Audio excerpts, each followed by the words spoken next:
Hello guys, how are you? So today we are going to start our lecture series on marketing process, and there has been 2 hours of lectures allocated for the marketing process in your syllabus. So let's go through it. So let's have some look at some of the definitions of what marketing is. And according to the American Marketing Association, you can see that marketing is an organizational function and a set of processes for creating, communicating, and delivering values to customers, and for managing customer relationships in ways that benefit the organization and its stakeholders. Now, if you look at this definition, you can see that the marketing organization is creating some sort of product, and then it is going to deliver value to customers. So you're going to create a product, the company is going to create a product, and through the product it's going to deliver some value to the customer. And then it says in ways that benefit the organization and its stakeholders. So first you deliver some value to the customers through your product, and then your company and the stakeholders, they are going to benefit. So if you look at this very closely, you would identify that so you create the product, and then through the product you deliver some value to the customers, and at the same time when your customers are satisfied by your product, that is what you mean by delivering value, then you are going to capture some value from the customers in return. That is the profit for your company. So that is what this definition says. So if we look at another definition by the World Marketing Association, it says the core business philosophy that directs the process of identifying and fulfilling the needs of individuals and organizations through exchanges which create superior value for all parties. Now again, this one is talking about identifying and fulfilling the needs of individuals. So first you are going to look at the people out there, look at your market, and then you are going to identify what they want and what they need, and then you are going to come up with some sort of a product. So you identify what they need, what they want, and then you are creating the product, and then which will create superior value for all parties. That means for your company and for the customers. So in this definition also, it gives you the idea that the company is identifying some need or a want in the market, and then you are going to create a product, and then by delivering value through that product, you are going to capture some value for the company as well. That is what it means by all parties. When it says all parties, it means the company plus the customers. So both the parties get superior value.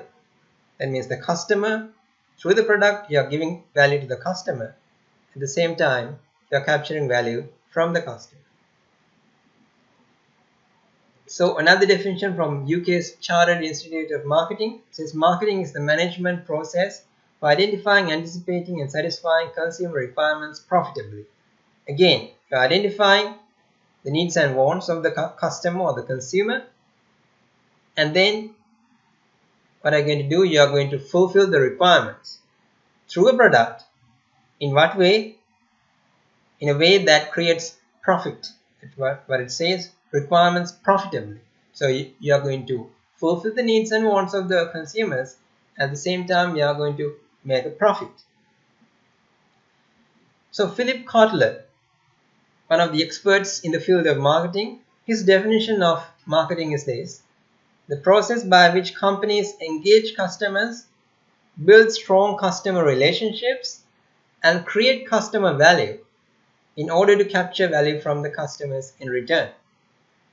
So the company is going to engage very closely with the customers, identify their needs and wants, build some strong relationships with the customers, and then by creating the product and producing it to the customer, you are going to deliver some value to the customer. That is what it says, create value. And then when the customer is satisfied, you are going to capture some value from the customer in return, which is your profit. So by looking at all these definitions, we see some common features in all these definitions. All of them talk about discovering and giving consumers what they want and need. So first you have to look at the market, look at the customers, engage with the customers, and then identify what they need and want. Then you're going to create your product and deliver some value to the customers through your product. How do you do that? The customer has certain expectations, and when you create the product and introduce it to the market, you're going to say that my product is going to do this, this, and this. And then the customer has certain expectations from the product. And if your product can satisfy those expectations of the customers, then the customer will be satisfied. So that is how we deliver value to the customer. Then, when the customer is satisfied, he becomes loyal to your company. He's going to buy your product over and over again. So which is going to generate profit to the company. So these are the two basic features you can see in all the definitions that I have presented so far. Now the marketing process can be divided into 5 steps. Now you first have to understand the marketplace and the customer needs and wants. So before you create a product, you look at your market, you engage with the customer and identify their needs and wants. And then you are going to design customer value driven marketing strategy. So we are going to talk about each and every one of these 5 steps in detail in the next couple of slides. So for the time being, the second step is designing a customer value driven marketing strategy. And then there are many strategies that the company can adopt. So the company is going to adopt one of those strategies, and then according to the strategy, the company is going to create a marketing program. And then you engage with the customers and create or build profitable relationships and deliver some value and satisfaction to the customer, which is going to delight the customer. And when the customer is happy with your product, you can capture value from the customers to create profit and customer equity. So we are going to look at what customer equity means in the next slides. So for the time being, I want you to understand the marketing process can be considered as a 5-step process. Now first, let's look at what it means by understand the marketplace and customer needs and wants. That is step 1 of the marketing process. Now there is a saying by Philip Kotler, marketing is all about creating value for customers. So you're going to create some value for the customers first through your product, service, or experience. So as the first step in the marketing process, the company must fully understand customers and the marketplace. So if you are going to create value for the customers, first you have to look at the marketplace and understand what the customers need. So step number 1, understand the marketplace and customer needs. So there are 5 core customer and marketplace concepts which you have to understand when you're understanding the marketplace and customer needs. Number 1, what does it mean by needs, wants, and demands? And what is a market offering? So what are you going to offer as the company? Are you going to offer a product, a service, or experience, or a combination of these? And then, but what does it mean by value and satisfaction? How do you give value and satisfaction? And then, what are exchanges and relationships in a marketing sense, and what exactly does a market look like. So we are going to look at each one of these now. First, have a look at what it means by needs, wants, and demands. So what is a customer need? Now, the needs have been defined as states of self-deprivation. Now let's try to understand what it means. What does it mean by deprivation? For example, if you are deprived of something, that means you are not going to get it. If you are deprived of food, that means you don't get to have food. Now, if you are feeling hungry, you're looking for food. And if you are deprived of food, then you become unhappy and uncomfortable. So, self-deprivation means that you have the feeling that when you don't get something, it makes you unhappy and uncomfortable. Those are the needs. And most of the time, when we say needs, we are talking about things that we need for our survival. Like if we don't get those, if we don't fulfill those needs, most of the time it's going to threaten our existence. It's going to threaten our survival in this world. So those are like fundamental things. Needs always refer to those fundamental things that if we don't get, it is quite difficult to survive. For example, food is a need, and clothing, warmth, safety, and of course social needs like belonging and affection, and individual needs for knowledge and self-expression. So those are some of the examples of needs. And then what are the wants? Now we have the need for food, but depending on our culture, our individual personality, we might be looking for example, a burger, a pizza, a roti, a dosa. So you're going to go to a shop, a restaurant, and ask for a particular type of food. You know what you're looking for, so you're going to ask for it. You're not going to go to a restaurant and say, I need some food, because then the people at the restaurant will ask you, what kind of food do you want? Most of the time, we know what we want. So although our need is hunger, we are going to tell the people at the restaurant that we want either a burger or pizza. So what does it mean by want? As you can see, those are the needs reshaped by culture and individual personality.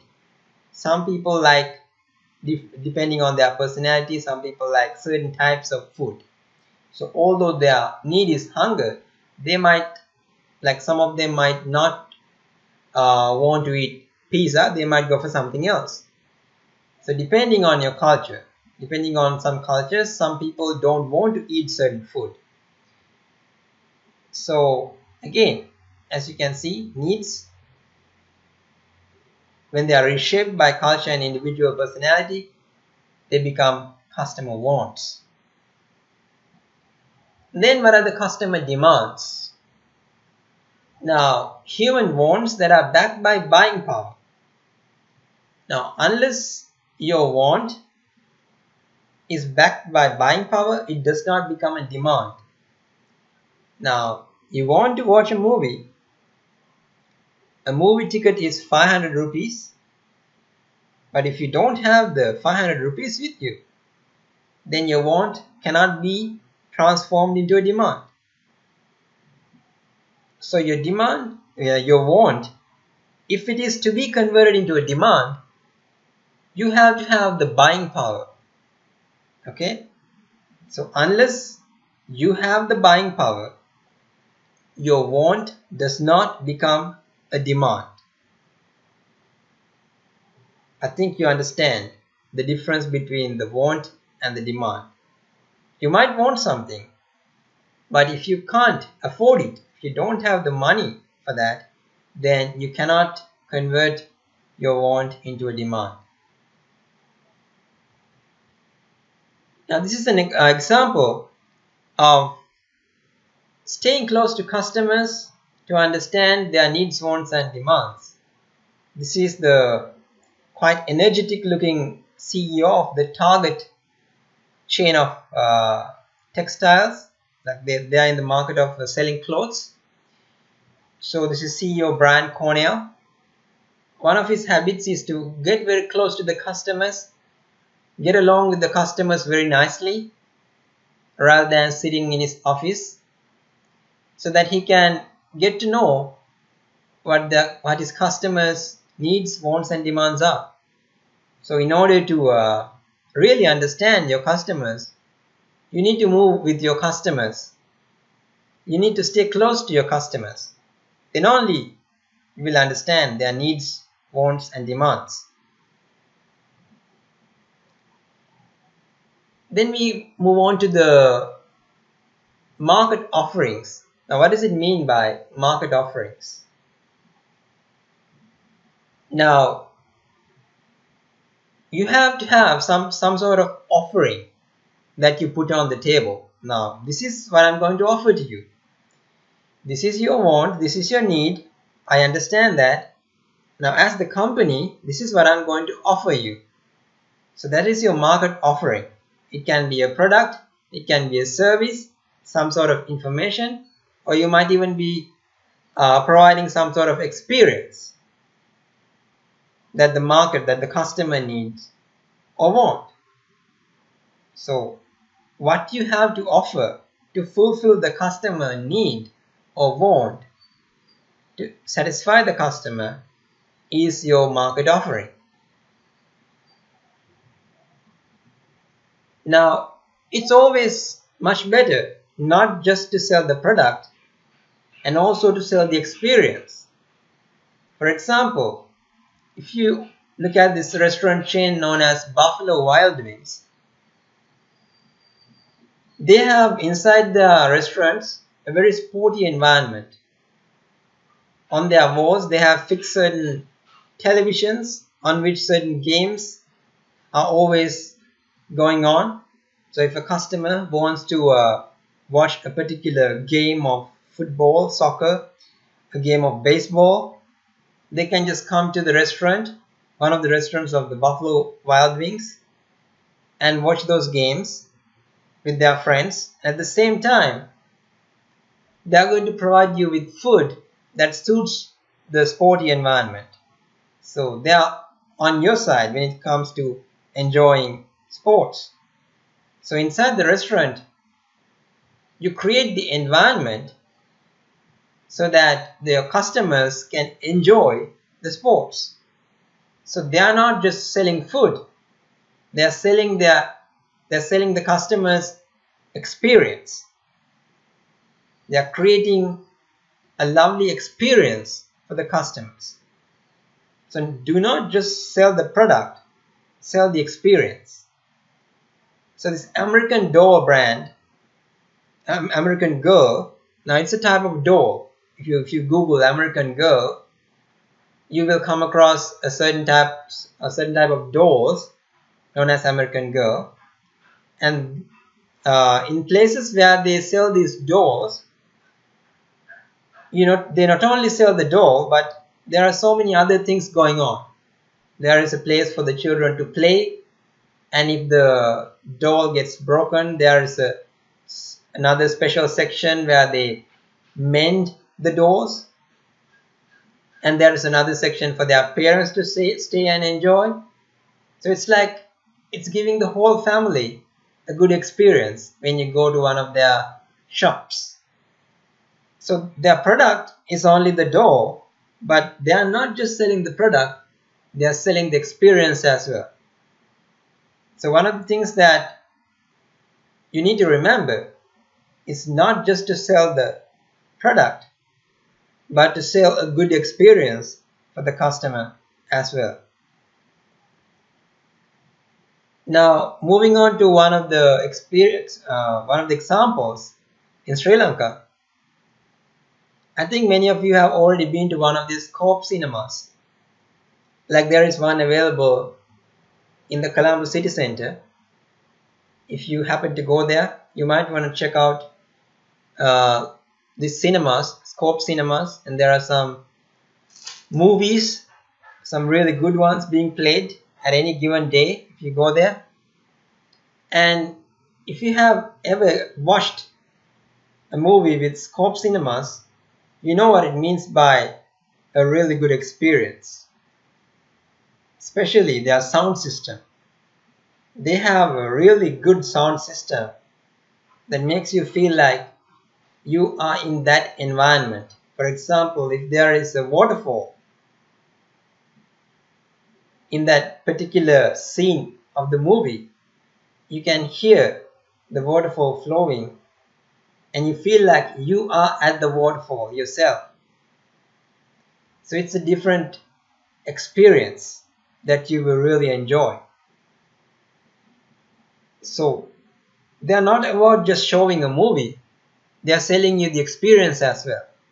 And if you want to enjoy some food while you are watching the movie, you can pre-order some of the food through their restaurants online, and they will deliver the food to you.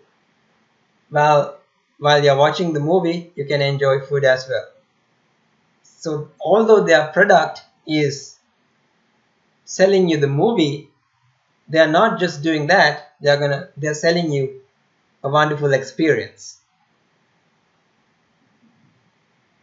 And then you come to this concept of marketing myopia.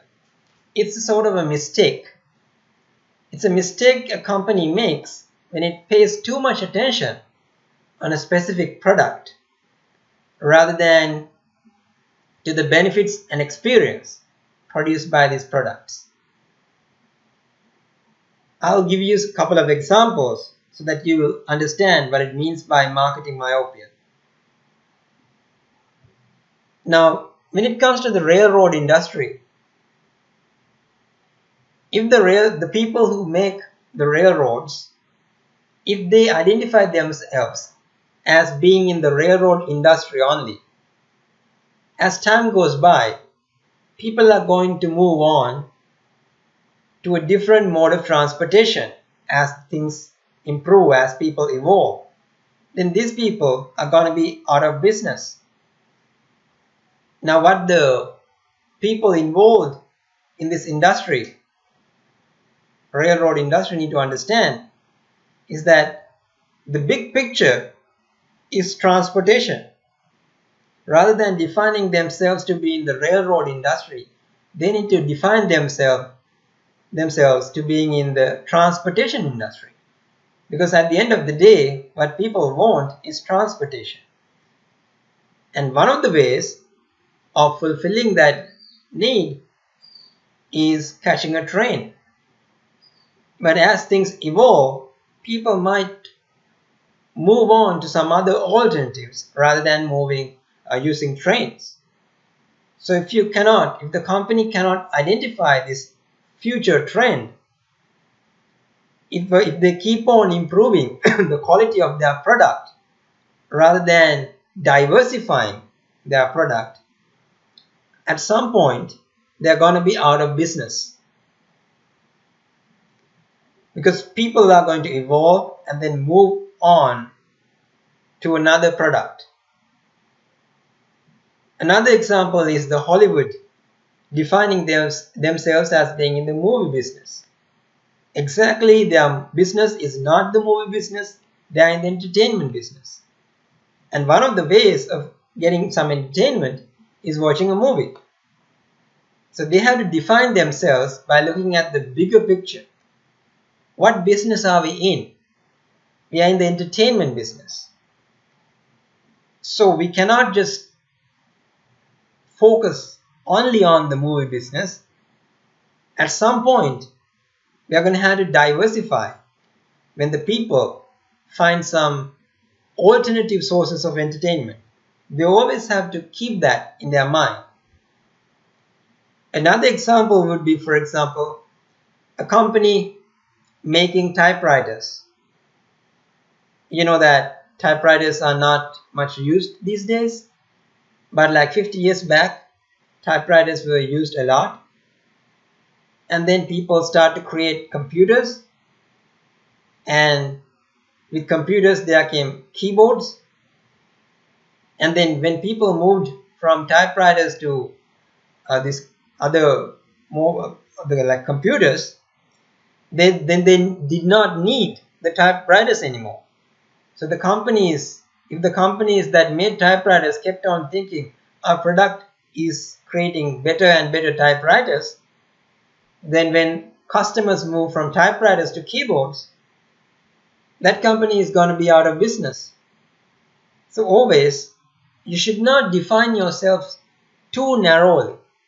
If you define yourself in a very narrow manner, when the people evolve and move on to a different product, the company is going to be out of business. Now, businesses suffer from marketing myopia when they do these things.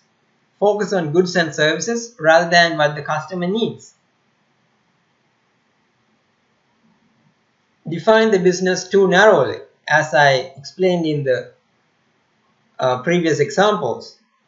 They fail to find new ways to fill existing customer needs, because the customers evolve all the time.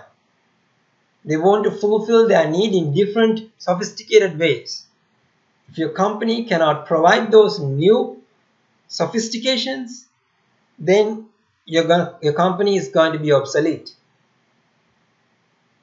And assume they have guaranteed growth because their product is indispensable. Some companies think that our product is indispensable. That means no one can give us up. No one can survive without our product. There is no such product like that. As time goes by, any product will be thrown to the history. New products will come. So the company will have to identify the new trends and diversify their products. Now, we come to customer value and satisfaction. So how do you deliver value? Now, you have a product, service, or experience that you're offering, and you're going to label your product saying that you're going to fulfill, my product is going to fulfill these things. You're going to number them, like my product is going to do this, do this, do this, like that. And then comes the customer. Customer also has some expectations. Customer has in his or her mind certain expectations that he or she needs to fulfill by using your product. And if the product can fulfill, satisfy those needs, and even exceed those needs, then you're delivering some really good customer value. And when the customer has been satisfied, customer has his expectations fulfilled, the customer is going to be delighted and satisfied. If the customer is not satisfied, probably he or she is not going to buy your product again. If the customer is satisfied, the customer becomes loyal to your product, loyal to your company, and he or she will keep on buying your products. So if you cannot deliver certain expectation, you should not set the expectations too high. You should not advertise what you cannot deliver. If you advertise that your product can deliver something that you really cannot, then the customer is not going to be satisfied. So always it should advertise only what your product can deliver.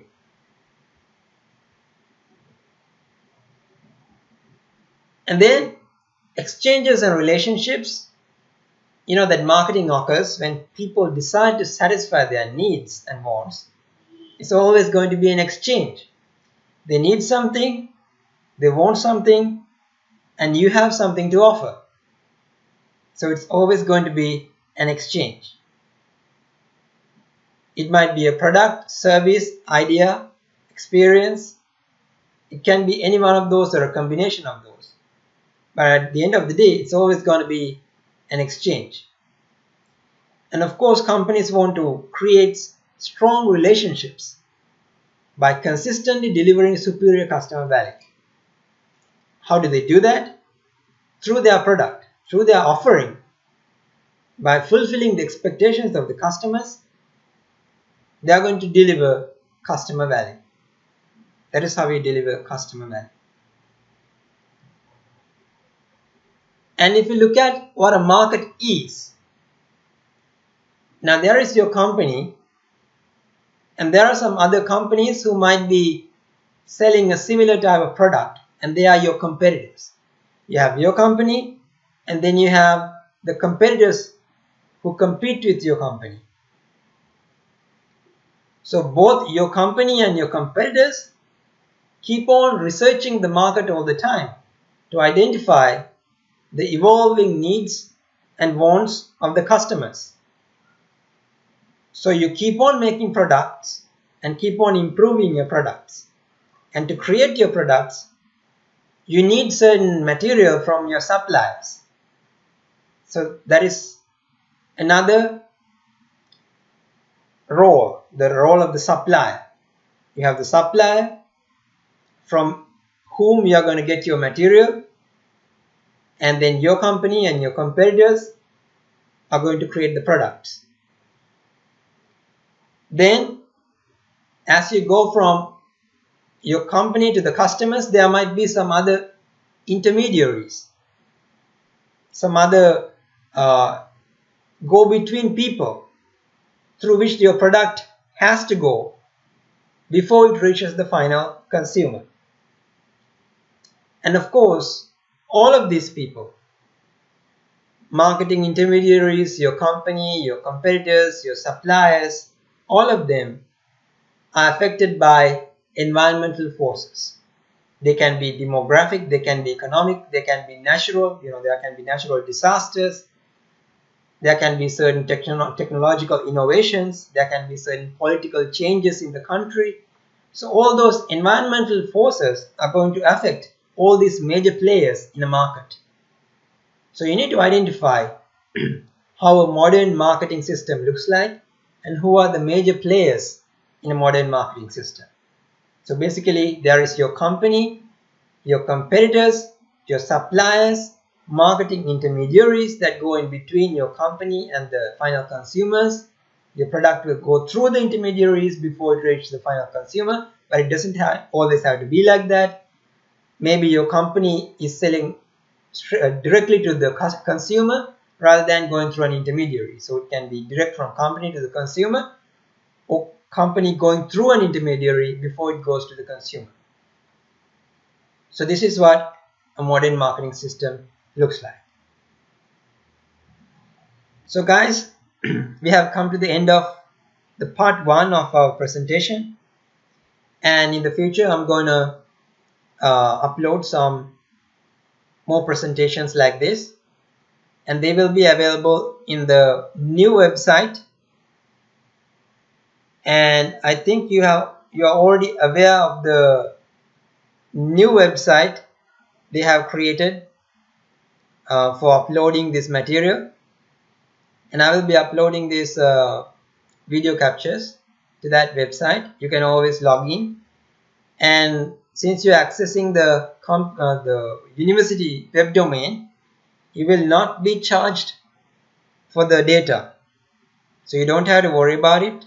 You can just log in and download at no cost at all. So until we meet with the next video capture, have a good day.